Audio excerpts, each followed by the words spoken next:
Hello, dear student. So today we are going to discuss about the biological method, role and mechanism of a biocontrol agent and PGPR. So what are the role of a biocontrol agent in disease management and what are the role of a PGPR in plant disease management and how they affect the growth of plants we will discuss in next coming slides. So, coming that the all we know, the present agriculture is totally based on the use of a chemical in the form of fertilizer and in form of a pesticide for boosting of a growth and production and productivity of a crop. And of course, we achieve by this use of a chemical as a fertilizer and as a pesticide. But these all chemicals are creating a problem because they deteriorate the condition of soil, water, and air. And by consuming this uh, chemical used food, because the by using chemical, our food is already loaded with a lot of chemicals, and these chemicals are causing a lot of problems like disease is a cancer. So anyway, by reduce the effect of a chemical, we have to move towards the that organic farming. So organic farming is achieved only or only through use of a biocontrol agents. So what are the biocontrol agents? What are is the biological control, and what are the benefits of this? We will discuss. So it is a alternative method of a disease method management. I already told uh, for using a in organic farming, we should go for a biological method and can be used in where the other method are not applicable.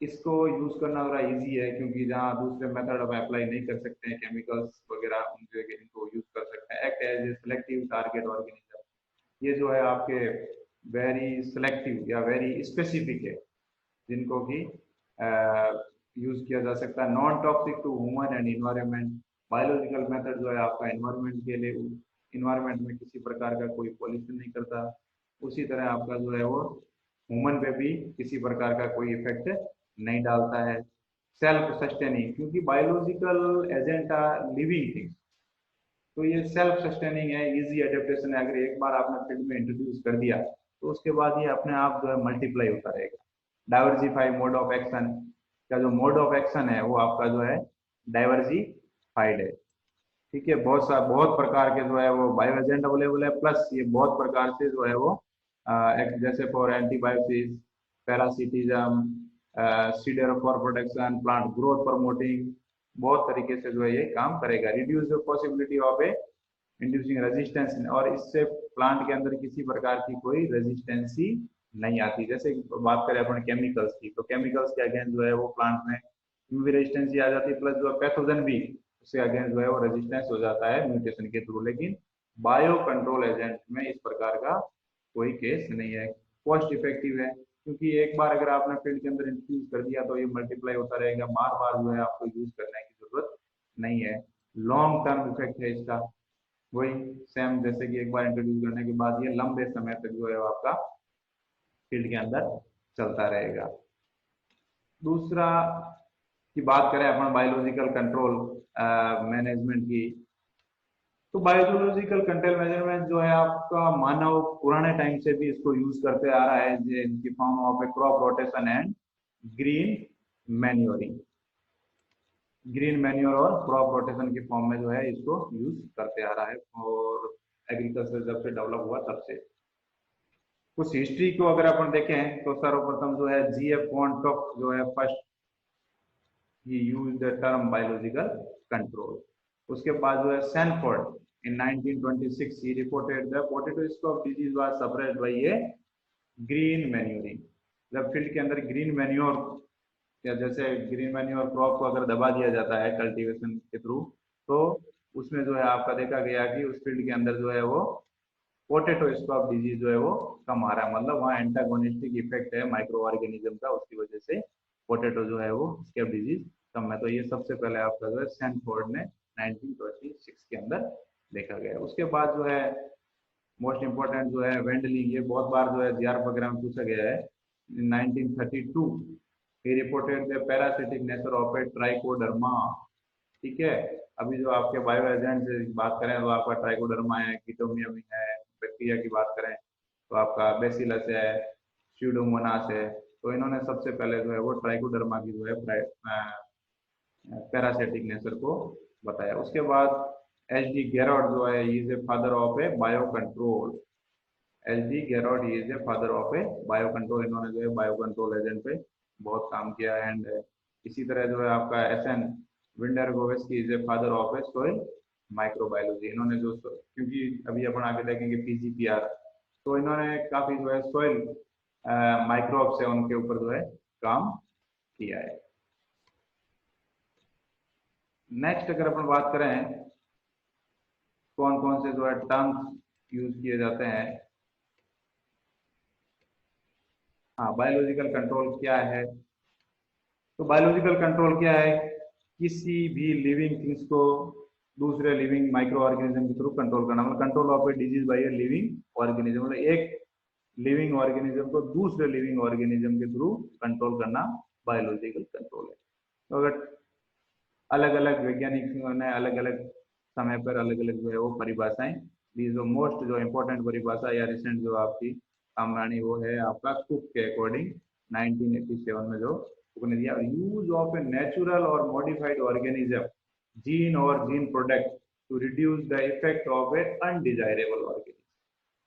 मतलब या तो micro organism जो naturally available है या उसमें genetically modified organism को इस प्रकार से यूज करना जो कि अनडिजायरेबल ऑर्गेनिज्म की ग्रोथ को इनिबिट करे, एंड डिजायरेबल या जो जो डिजायरेबल या अदरवाइज अपन कह सकते हैं उसको बेनिफिशियल जो भी माइक्रो ऑर्गेनिज्म है या प्लांट है या ट्री है या एनिमल है उनकी ग्रोथ को प्रमोट करे, वो आपका जो है इसको अपन कहेंगे बायोलॉजिकल कंट्रोल।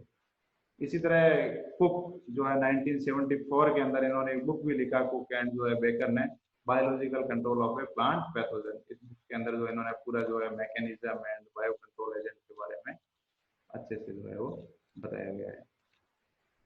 नेक्स्ट अगर अपन देखें एक अच्छे bio control, good bio control agent के क्या क्या करेक्टर होना चाहिए। तो it should be broad spectrum, उसका जो है स्पेक्ट्रम मतलब एक्टिविटीज जो है बहुत सारे डिजीज को वो कंट्रोल करना चाहिए। नॉन पैथोजेनिक होना चाहिए, ह्यूमन बींग्स के लिए किसी प्रकार का प्रॉब्लम या डिजीज कॉज नहीं करना चाहिए। Provide control for a extended period, लंबे समय तक जो है वो डिजीज कंट्रोल में हेल्प करना चाहिए। Potential for establishment of a recycling, easily जो है वो रिसाइक्लेबल होना चाहिए। High degree of a host specificity, host के प्रति हाईली जो है वो स्पेसिफिक होना चाहिए। जेनेटिकली स्टेबल हो, लॉन्ग सेल्फ लाइफ हो, and it should be efficacious या efficient under the variable climatic condition, compatible with the fertiliser और अदर जो है केमिकल्स, जो एग्रोकेमिकल्स अपन यूज कर रहे हैं उनके साथ। नो टॉक्सिसिटी बेनिफिट, किसी प्रकार के बेनिफिशियल ऑर्गेनिज्म माइक्रो ऑर्गेनिज्म को नुकसान नहीं पहुंचाना चाहिए। फास्ट ग्रोथ रहनी चाहिए उसकी, biological competitive with the other microorganism, also it should be biologically compatible with the other microorganism। and amendment for a in excessive mass easy जो है mass multiplication जो है उसका easily किया जाना चाहिए और इकोनॉमिकली वाइबल भी रहे, इजीली जो है फॉर्मुलेशन किया जा सकता हो। तो इस प्रकार के कैरेक्टर्स अगर रहेंगे तो वो आपका इजी या गुड बायो कंट्रोल एजेंट है। नेक्स्ट अगर अपन बात करें मैकेनिज्म, बायो कंट्रोल एजेंट्स या बायो कंट्रोल कैसे किया जाता है, क्या क्या मैकेनिज्म्स रहते हैं। तो इसमें दो प्रकार के मैकेनिज्म, एक तो आपका डायरेक्ट, मतलब बायो एजेंट जो है वो डायरेक्टली जो है वो पैथोजन को किल करता हो थ्रू पैरासिटिज्म या कॉम्पिटिशन या एंटीबायोसिस के थ्रू, और इनडायरेक्टली मतलब it can promote the plant growth, otherwise it can increase the resistance of a plant, so that is through cross protection, induce resistance और ग्रोथ प्रमोटिंग एजेंट के through. तो इसमें first जो है आपका पैरासिटिज्म। पैरासिटिज्म मतलब direct utilisation of a pathogen resources as a nutrient. ठीक है, पैथोजन को डायरेक्ट किल करना, उसको डायरेक्ट जो है उसकी ग्रोथ को अफेक्ट करना। तो पैरासिटिज्म में आप कह सकते हैं एक फंगस अगर दूसरे फंगस के ऊपर पैरासाइट है तो उसको अपन जो है वो माइक्रो पैरासाइटिज्म या फिर हाइपर पैरासाइट, मतलब एक माइक्रो ऑर्गेनिज्म दूसरे माइक्रो ऑर्गेनिज्म पे अगर पैरासाइट है तो उसको कहेंगे अपन हाइपर पैरासिटिज्म। Hyper parasitism. इसी तरह ये क्या है, फंगस फंगस जो है एक फंगस दूसरे फंगस की ग्रोथ को कैसे इनिबिट करता है, तो वो क्या है, या डायरेक्ट पेनिट्रेशन के थ्रू या फिर जो है हाइफा जो है उसको lysis bye secreting enzymes.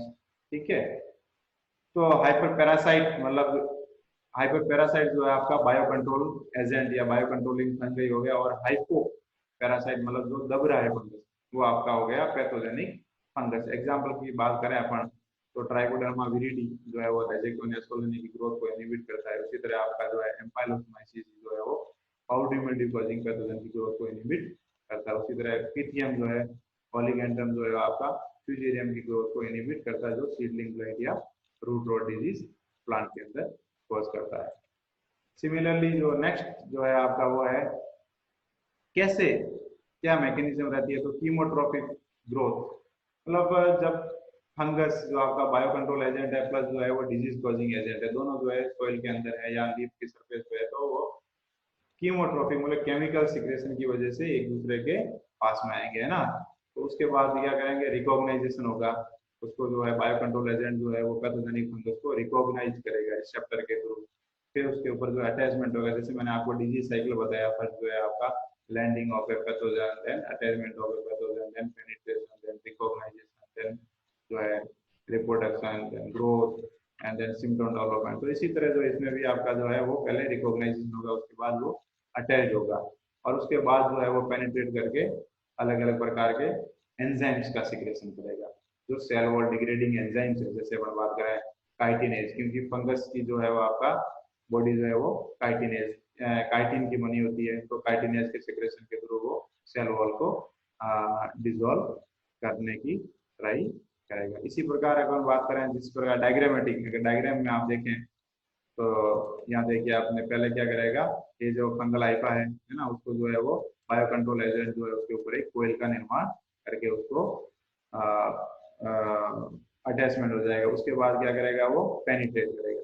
Penetration करने के बाद उसमें जो है वो स्पोरुलेशन करेगा, पूरे जो है फंगल बॉडी के अंदर फैल जाएगा। ठीक है, फैलने के बाद वो क्या करेगा, क्लेमाइडोस्पोर का निर्माण करके उसको जो है, या फिर जो है वो जो आपका पैथोजन है उसको जो है बॉडी को पूरा लाइसिस करके ब्रश करके जो है वो तोड़ देगा।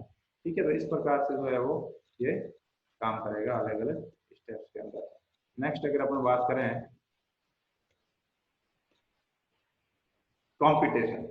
कंपटीशन कंपटीशन मतलब क्या है आपका, अकस्मात two or more organism require the same resources, एक ही जगह पर दो ऑर्गेनिज्म, दो या दो से ज्यादा ऑर्गेनिज्म सेम रिसोर्सेज के लिए, जैसे न्यूट्रिशन के लिए या स्पेस के लिए, उनके बीच में कंपटीशन रहेगा। तो इसमें जो है आपका बायो कंट्रोल एजेंट जो है वो बायो पैथोजन को जो है वो न्यूट्रिएंट और जगह के लिए कॉम्पीट करके वहां से रिमूव करने की ट्राई करेगा।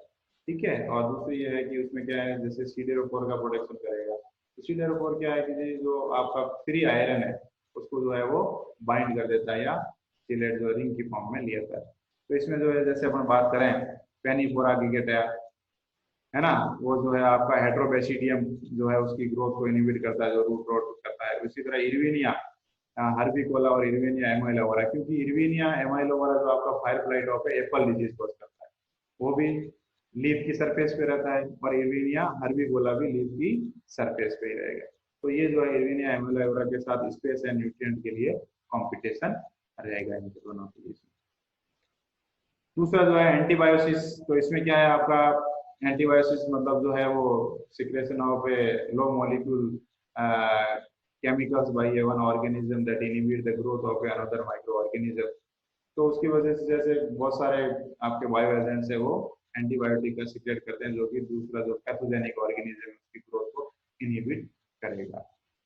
इसमें अगर आप देखें फॉर एग्जांपल ट्राइकोडर्मा स्पीसीज जो है आपका ट्राइकोडर्मीन जो है वो सीक्रेट करता है, जो राइजोक्टोनिया सोलानी वगैरह की ग्रोथ को इनहिबिट करता है। उसी तरह आपका बेसिलस सबटिलिस है वो बल्बिफॉर्मी, वो फ्यूजेरियम जो है वो वुडम की ग्रोथ को इनहिबिट करता है। स्यूडोमोनास फ्लोरोसेंस जो है वो आपका फेनाजिन की ग्रोथ को, फेनाजिन सीक्रेट करता है जो कि टेकोल डिजीज वीट के अंदर जो रहती है उसको पैथोजन को इनहिबिट करे। उसी तरह क्रॉस प्रोटेक्शन, क्रॉस प्रोटेक्शन में क्या है, जनरली जो है आपका वायरल डिजीजेज है उनके अगेंस्ट जो है वो यूज किया जाता है। और इसमें क्या है, introduction of A mild strength of A virus that can protect the same strength of A severe strength of A same virus. ठीक है, इसमें क्या है, एक माइल्ड स्ट्रेंथ जो है वायरस की प्लांट के अंदर इंट्रोड्यूस कर दी जाती है और वो जो है बाद में आपका जब सीवियर स्ट्रेंथ से इन्फेक्शन रहता है तो वो उसमें जो है हेल्प करेगा प्रोटेक्शन में। तो इस प्रकार से जो है वो ये ओनली और ओनली जो है वायरल डिजीज में ही काम करता है। आप जैसे mild strength of citrus disease है ना, या फिर जो है पपाया रिंग स्पॉट, ये जो जब भी सीवियर स्ट्रेंथ का अटैक होगा तो उसमें दौरान जो है ये डिजीज कॉज नहीं कर पाएगा। उसी तरह के इंड्यूस रेजिस्टेंस की बात करें कि बहुत सारे जैसे आपके स्यूडोमोनास फ्लोरोसेंस है, ट्राइकोडर्मा हार्जेनियम है, ये प्लांट के अंदर जो है वो सिस्टेमिक जो इंड्यूस रेजिस्टेंस है वो करता है, जिसकी वजह से क्या है प्लांट में जो है एक सीजन के लिए या कुछ वीक के लिए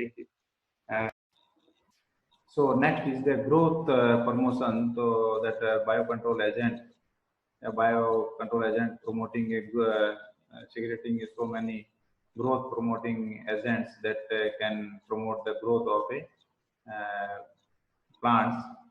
So for example, Trichoderma harzianum enhancing the germination in beans. Similarly, that Aspergillus niger जो AN27 that isolates, that promote the seedling growth and yield in a cauliflower disease. So here are some commercially available biocontrol agent. So for Trichoderma radiobacter strain 84 is available in market in the form of a Galatrol, and that Trichoderma that Agrobacterium radiobacter strain K1026 is available in form of a Noga. Similarly, Bacillus Kodak, Pseudomonas Dagger, that is Ampelomyces जो है AQ10, and trichoderma हार्जेनियम T22 जो है root shield plant shield के form में जो है वो market के अंदर अवेलेबल है। इसी तरह आपका ट्राइकोडर्मा हार्जेनियम जो एफ स्टॉक है ना, एंड जो गैलियोक्लेडियम वायरेंस GL21 स्ट्रेन जो है उसका सोइल गार्ड के फॉर्म में जो है मार्केट के अंदर अवेलेबल है। ये जो है कौन कौन से डिजीजेस को इनहिबिट करता है और कौन कौन से क्रॉप रिएक्टेंट जो है ये सारा लिस्ट जो है वो हम एक बार देख लेंगे। नेक्स्ट जो है कुछ इंपॉर्टेंट पॉइंट, जैसे अगर अपन बात करें first registered bacterial and fungal biocontrol agent की बात करें तो बैक्टीरिया जो है आपका फर्स्ट रजिस्टर्ड जो है कॉमर्शियली वो है आपका एग्रोबैक्टीरियम रेडियोबैक्टर स्ट्रेन K84। इसकी जो है फॉर्मुलेशन जो है न्यू एंड खेर जो वैज्ञानिक है, इन्होंने न्यू एंड खेर ने 1972 के अंदर जो है वो डेवलप किया, एंड 1979 के अंदर जो है इसको यूनाइटेड स्टेट का जो एनवायरमेंटल प्रोटेक्शन एजेंसी है उसके साथ जो है इसका रजिस्ट्रेशन किया। इसी तरह जो आपका ट्राइकोडर्मा हार्जेनियम की जो है वो ATCC 2047 जो स्ट्रेन है उसको जो है 1989 के अंदर जो है वो EPA के साथ रजिस्टर किया। तो ATCC मतलब जो है वो आपका अमेरिकन टाइप कल्चर कलेक्शन, ये जो है आपका एक कल्चर कलेक्शन सेंटर है अमेरिका के अंदर। इसी प्रकार के इंडिया के अंदर भी जो है वो 3 कल्चर कलेक्शन सेंटर है। फर्स्ट जो है वो आपका न्यू दिल्ली जो IRI इंडियन एग्रीकल्चर इंस्टीट्यूट है, उनमें जो है इंडियन ITCC जो इंडियन टाइप कल्चर कलेक्शन जो है एस्टेब्लिश्ड इन 1936 इन पूसा। ठीक है, सेकंड जो है वो आपका MTCC microbial type culture collection जो चंडीगढ़ के अंदर है, एंड थर्ड जो है वो आपका national NFCCI national fungal culture collection of India जो आपका पुणे के अंदर है। तो इसमें से ITCC जो है काफी बार एग्जाम में पूछा जाता है, महत्वपूर्ण है, इसका ईयर पूछा जाता था वो 1936, और प्लस जो है इसकी फुल फॉर्म तो इंडियन टाइप कल्चर कलेक्शन है located at New Delhi IRI Pusa. कुछ जो यीस्ट जो है वो आपका as a bio control agent use हो रहे हैं ना पोस्ट हार्वेस्ट डिजीज के अंदर। जैसे अपन बात करें कैंडिडेटा जो है सेटोना एंड कैंडिडेटा ओलियोफिला, ये दोनों जो है वो आपका as a bio control agent use किया जाता है। और fungal bio control use for a control of aerial plant. Generally क्या है आपका जो फंगल बायो कंट्रोल एजेंट है वो जो है सोइल बॉर्न डिजीज को कंट्रोल करता है, और जो बैक्टीरियल बायो कंट्रोल जैसे आपका स्यूडोमोनास वगैरह है बैसिलस है वो जो है आपका अपन जो है वो फोलियर स्प्रे के रूप में भी यूज कर सकते हैं। प्लस जो है मतलब एरियल जो बायो पैथोजन है उनको जो है कंट्रोल करना। लेकिन कुछ फंगस जैसे आपका डेरुलुका जो है फ्लूम है, या फिर जो है एम्पेलोमाइसिस जो है पेस्टुअलिस है, ये जो है आपका control of cucumber powdery mildew and wheat जो लीफ रस्ट है उनमें जो है ये as a aerial bio control use होता है।